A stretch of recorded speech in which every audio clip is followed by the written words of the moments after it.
दोस्तों, अपने अंदर घमंड का त्याग करना चाहिए। जो अहंकार है ना, अगर आप उसको त्याग करेंगे ना, बहुत अच्छा होता है इस जीवन में सर। कुछ लोग बता रहे थे सर, एक समय की बात है, कुछ लोग रेल में यात्रा कर रहे थे।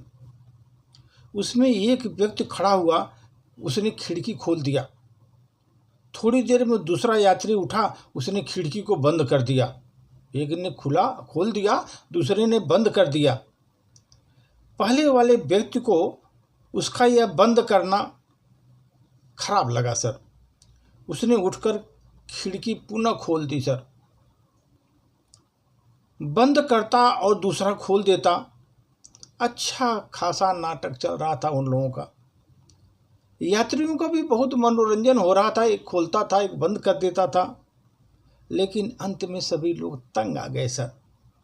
उन्होंने टीटी को बुलाया और बताए प्रॉब्लम है, एक खोलता है खिड़की को, एक बंद कर देता है। टीटी आए सर। उन्होंने पूछा, आप क्या कर रहे हैं?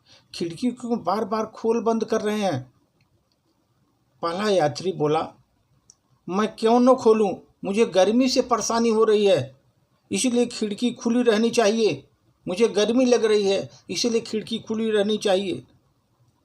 दूसरा यात्री बोला कि आपको क्या आपत्ति है अगर खिड़की खुली रहेगा तो?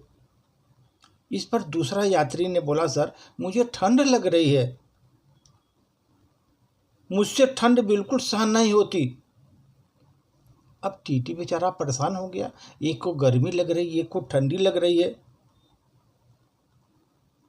यह सोचकर टीटी पुनः खिड़की के पास गया, शायद बीच का कोई रास्ता निकाले दोनों के बीच में। उसने जाकर जो नज़ारा देखा सर, वो टीटी मुस्कराता ही रहा, क्योंकि खिड़की में शीशा था ही नहीं, केवल मात्र फ्रेम था। एक खोलता था, एक बंद करता था, मात्र फ्रेम था, उसके अंदर शीशा था नहीं सर। उसने बोला, कैसी गर्मी कैसी ठंडी, यहाँ तो पूरा शीशा ही गायब है। आप दोनों मात्र फ्रेम को ही ऊपर नीचे कर रहे हो। दोस्तों, दोनों यात्री को न तो गर्मी न ही ठंडी से परेशान थे। वे परेशान थे मात्र अपने अभिमान से, अपने घमंड से परेशान थे। अपने अहम में वो लिप्त थे। दोनों गर्मी या ठंडी का वहाँ अस्तित्व नहीं था। अहम टकरा रहा था दोनों का। संसार में सर अधिकांश कलह मात्र इसीलिए होते हैं क्योंकि अहंकार को चोट पहुँचती है, और आदमी सबसे ज़्यादा आनंद दूसरे के अहंकार को चोट पहुंचाने में मिलता है। उसके अहंकार को चोट पहुंचाने में बहुत आनंद आता है सर। सबसे ज़्यादा क्रोध अपने अहंकार पर चोट लगने से होता है। सबसे ज़्यादा क्रोध अपने अहंकार पर चोट लगने से होता है। दूसरे के अहंकार को चोट पहुंचाने में सफल होता है।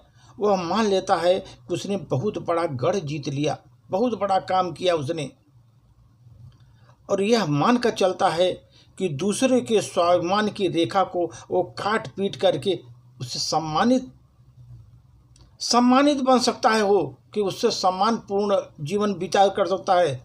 क्योंकि सर वो तो अज्ञानता भरी शर्म से अधिक कुछ नहीं होता। वो अज्ञानता भरा होता है सर। दूसरे के अहंकार को चोट पहुंचाना, अपने स्वाभिमान को बढ़ाना, अपने को सम्मानित महसूस करना, ये तो बड़ी शर्म अज्ञानता की बात होती है सर। संसार में जो अधिक लड़ाइयाँ बहुत ज़्यादा होती रहती हैं सर, उसके पीछे उसका छोटा कारण है सर, अहम। अगर अहम घमंड अगर निकल जाए तो ये लड़ाइयाँ छोटी छोटी बंद हो जाएंगी सर, और आदमी हमेशा प्रसन्न चित्त रहेगा, सुखी रहेगा सर। इसीलिए सर हम बोलते हैं कि स्वीकार करने की हिम्मत और सुधार करने की नीयत हो तो आदमी में, स्वीकार करने की अगर हिम्मत और सुधार करने की नीयत हो तो इंसान बहुत कुछ सीख सकता है। इस संसार से बहुत कुछ सीख सकता है सर। इसलिए सर अहम को त्याग दीजिए। अगर अहम रखेंगे, जगह जगह आपको परेशानी होगी। दूसरे को अहंकार को आप चोट पहुंचाएंगे, आप अपने को सम्मानित महसूस करेंगे, आपका वो जो है सर जितना भी है वो अज्ञानता भरी बातें होंगी। अज्ञानता के कारण आपका हो रहा है। इसलिए सर आप स्वीकार करिए और उसमें सुधार करने की हिम्मत रखिए और अपने नीयत को अच्छा रखिए। अगर अगर इंसान अपनी नीयत सही रखता है सर, बहुत कुछ सीख सकता है। इस जीवन रूपी संसार में बहुत कुछ सीख सकता है सर। धन्यवाद।